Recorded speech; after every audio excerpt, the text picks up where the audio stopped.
warahmatullahi wabarakatuh. Halo semua, kembali lagi bersama saya Fadila Izati. Kali ini saya akan membahas mengenai teori feminisme. Feminisme lahir pada awal abad ke-20 yang dipelopori oleh Virginia Woolf dalam bukunya yang berjudul A Room of One's Out tahun 1929. Secara etimologis, feminis berasal dari kata femme atau woman, berarti perempuan yang bertujuan untuk memperjuangkan hak-hak kaum perempuan atau jamak sebagai kelas sosial. Feminisme dapat diartikan sebagai gerakan kaum wanita untuk menolak segala sesuatu yang dimarginalisasikan, disubordinasikan, dan direndahkan oleh kebudayaan dominan, baik dalam bidang politik, ekonomi, maupun kehidupan sosial pada umumnya. Feminisme umumnya dikaitkan dengan emansipasi, gerakan kaum perempuan untuk menuntut persamaan hak dengan kaum laki-laki, baik dalam bidang politik, ekonomi, maupun gerakan sosial budaya pada umumnya. Sejak tahun 1920-an sudah ada novel-novel balai pustaka yang mengemukakan masalah-masalah feminisme, dan kemudian dilanjutkan pada periode 1930-an.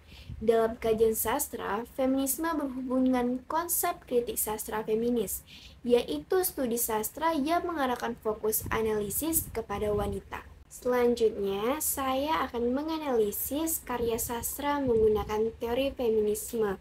Karya sastra yang akan saya analisis adalah novel Kenanga, karya Oka Rusmini. Novel Kenanga menceritakan bagaimana adat Bali mengekang kehidupan perempuan, ambisi, impian, bahkan cinta itu sendiri dengan sistem kasta dan nilai-nilai yang dikonstruksikan sendiri oleh masyarakat.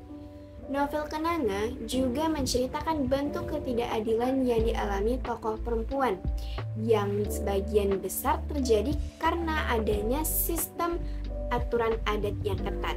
Dalam novel tersebut, ada beberapa tokoh perempuan yang mendapatkan ketidakadilan. Di antaranya yang pertama adalah tokoh Intan. Intan merupakan tokoh perempuan Sudra yang mengalami pembatasan pendidikan. Diceritakan bahwa Intan merupakan bagian dari golongan kasta Sudra. Masyarakat Bali menganggap perempuan berkasta Sudra ini seperti Intan yang bekerja sebagai pembantu wong jero tidaklah pantas untuk sekolah tinggi-tinggi. Jikalau ingin bersekolah pun sampai tamat SD pun sudah pantas. Tokoh yang kedua adalah Kencana. Kencana merupakan tokoh perempuan yang mengalami ketidakadilan karena terlahir sebagai perempuan.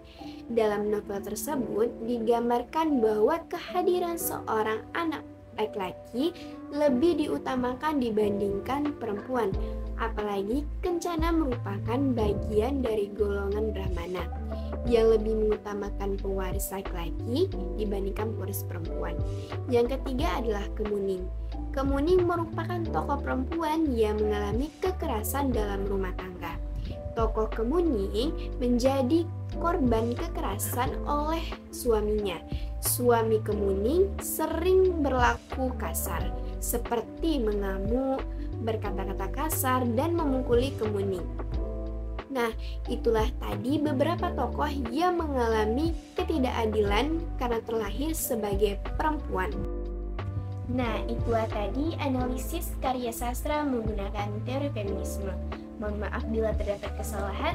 Terima kasih. Assalamualaikum warahmatullahi wabarakatuh.